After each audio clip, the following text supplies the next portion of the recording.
জামায়াতের আমির পাকিস্তানপন্থী ডাক্তার শফিকুর রহমান বক্তৃতায় বলছে যে তাদের নেতাকর্মীরা নাকি কোনো রকমের চাঁদাবাজি, ধর্ষণ এবং দখলদারিত্বের সাথে জড়িত নয়। দলের কেউ চাঁদাবাজিতে লিপ্ত হয়েছে, কোথাও গিয়ে কোনো জায়গা দখল করে তারা সেখানে কর্তৃত্ব কায়েম করেছে, কারো বাসায় গিয়ে অবৈধ সাইনবোর্ড লাগিয়েছে, লাগায় নাই। চলুন দেখি বাস্তবতা কি বলে। আপনারা জানেন যে একটি দল নিজস্ব ব্যানার জামায়াত ইসলামী নাম দিয়েছে, কিন্তু আমরা বাংলাদেশে লক্ষ্য করছি হাজারো এখানে 90% মানুষ মুসলমান, যাদের সকলের ধর্ম ইসলাম। আসসালামু আলাইকুম প্রিয় দর্শক, নতুন একটি নিউজে আপনাদেরকে স্বাগতম। দর্শক, আজকে আপনাদের মাঝে হাজির হয়েছি এমন একটি গুরুত্বপূর্ণ ভিডিও নিয়ে, যে ভিডিওটি দেখলে রীতিমতো অবাক হবেন। চাঞ্চল্যকর অবস্থা সৃষ্টি হয়েছে, নেট দুনিয়ায় তোলপাড়, সামাজিক যোগাযোগ মাধ্যমে ভাইরাল। আসুন কথা না বাড়িয়ে দেখে আসি সম্পূর্ণ ভিডিওটি। 1 সেকেন্ডও না টেনে পুরো ভিডিওটি দেখবেন। চ্যানেলে নতুন হলে সাবস্ক্রাইব করে রাখবেন পরবর্তী আপডেট পাওয়ার জন্য। ভিডিওতে একটি লাইক করে দেখতে থাকুন সম্পূর্ণ ভিডিওটি। জামায়াত ইসলামী যে তথ্যের ভিত্তিতে রাজনীতি করে, সেই তথ্যকে বলা হয় মওদুদিবাদ। মাওলানা আবুল আলা মওদুদি যে তথ্যের ভিত্তিতে রাজনীতি শুরু করেছিল, তাকে বলা হয় ওহাবিবাদ। 1756 থেকে 1786 খ্রিস্টাব্দ পর্যন্ত সৌদি আরবের মাটিতে এই মাওলানা আবু ওহাব নজদি যে রাজনীতি শুরু করেছিলেন, আল্লাহ রাসূলকে অবমাননা রাজনীতি, যে রাজনীতি শুরু করেছিলেন, সাহাবা একরামদের অবমাননা রাজনীতি, সমস্ত 10,000 সাহাবীদের সমস্ত কবর তিনি ভেঙে চুরমার করে দিয়েছিলেন। এবং তিনি একই কথা বলতেন যে মুহাম্মদুর রাসূলুল্লাহ এবং তার সাহাবী যারা মারা গেছেন তাদের ন্যূনতম শক্তি নাই, তাদের কোনো ক্ষমতা নাই, তাদের কোনো মর্যাদা নাই।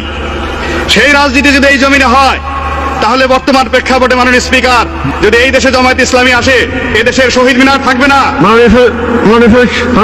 স্পিকার, আমাকে 2-3 মিনিট সময় দিবেন। আপনি শুনেন, আপনার সময় আরো 5 মিনিট বৃদ্ধি করা হলো। মাননীয় স্পিকার, যদি জামায়াত ইসলামী এবং তার দোসরেরা এই দেশের রাষ্ট্র ক্ষমতায় পুনরায় আসে, কি হবে? তারা যা বিশ্বাস করে, এই দেশে হাইকোর্ট মাজার থাকবে না। এই দেশে তারা প্রথম যে কাজ করবে, এই জিয়াউর রহমানের মাজার তারা নিজের হাতে ভেঙে ফেলবে সেই দিন। কেননা তারা বিশ্বাস করে মাজারে জিয়ারত করা হারাম।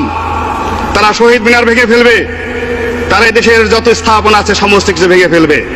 তারা মুখে বলে ইসলাম, আর কর্মে তারা কি করে? তারা মৃত মানুষের কবর জিয়ারত করাকে মনে করে হারাম।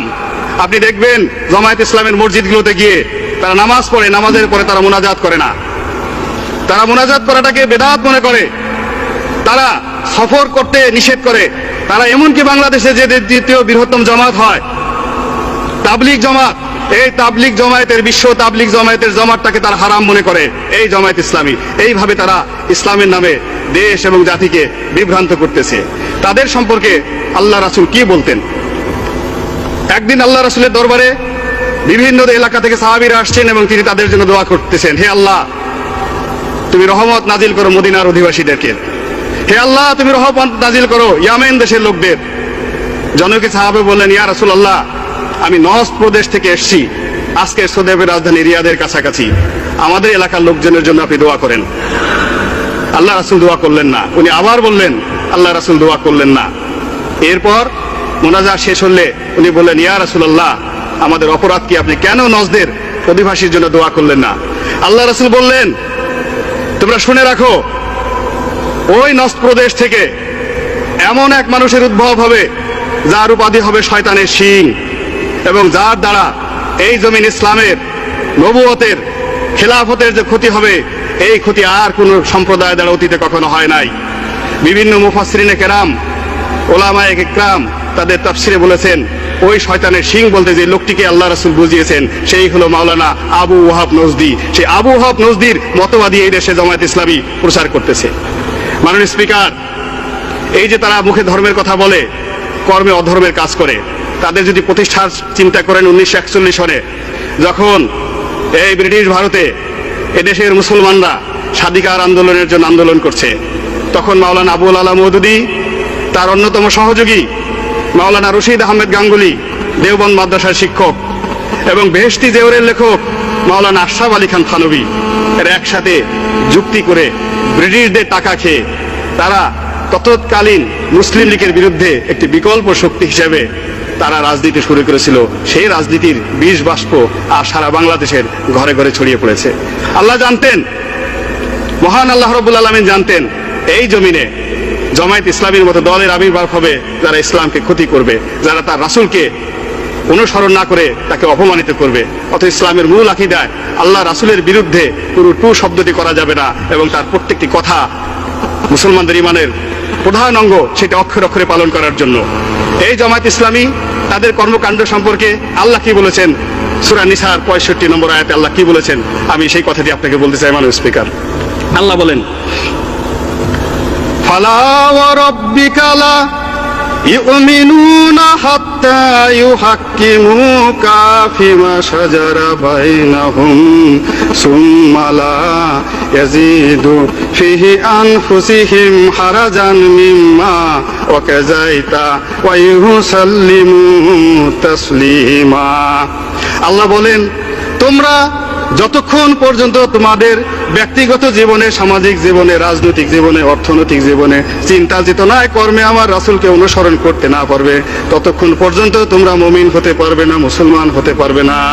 মাননীয় স্পিকার, এই আয়াতটি দ্বারাই বোঝা যায় যে জামায়াত ইসলামী বাংলাদেশে আসলে কি করছে এবং তাদের ধর্ম এবং তাদের মতবাদ সম্পর্কে এদেশের মুসলমানদের উপরে আমি দায়িত্ব দিলাম। জামায়াতের আমির পাকিস্তানপন্থী ডাক্তার শফিকুর রহমান বক্তৃতায় বলছে যে তাদের নেতাকর্মীরা নাকি কোনো রকমের চাঁদাবাজি, ধর্ষণ এবং দখলদারির সাথে জড়িত নয়।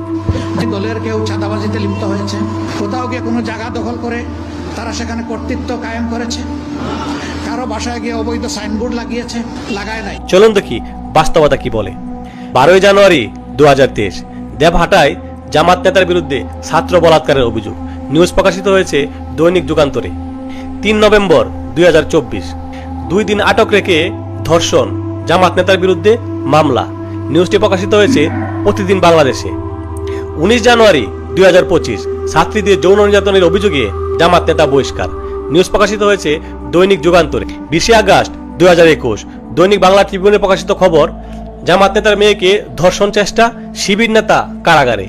19 ডিসেম্বর 2024 মুন্সিগঞ্জে ধর্ষণের অভিযোগে জামাত নেতা কারাগারে। স্থানীয় নিউজ আমার বিক্রমপুরে প্রকাশিত খবর। 21 ফেব্রুয়ারি 2025 মহেশপুরে ধর্ষণ চেষ্টার অভিযোগে জামায়াতের নেতা আটক। 26 সেপ্টেম্বর 2024 জামাত নেতার বিরুদ্ধে মারধরের অভিযোগ। সূত্র ইন্ডিপেন্ডেন্ট টিভি। 28 অক্টোবর 2024 জামাত নেতার বিরুদ্ধে জমি দখলের অভিযোগ। সূত্র কালের কণ্ঠ। 5 নভেম্বর 2024 রাজশাহীতে প্রিয় দর্শক, সম্পূর্ণ ভিডিওটি দেখলেন, অবশ্যই বুঝতে পেরেছেন ভিডিওটি গুরুত্বপূর্ণ ছিল। দর্শক, এই ভিডিওতে যে তথ্যগুলো পেয়েছেন এ বিষয়ে আপনাদের মূল্যবান মতামত অবশ্যই কমেন্টে জানাবেন, এবং পরবর্তী আপডেট ভিডিওগুলো সবার আগে পেতে চ্যানেলটিকে এখনই সাবস্ক্রাইব করে রাখুন। এই মুহূর্তে বিদায় নিচ্ছি, দেখা হবে পরবর্তী কোনো ভিডিওতে। সে পর্যন্ত ভালো থাকুন, সুস্থ থাকুন। আসসালামু আলাইকুম।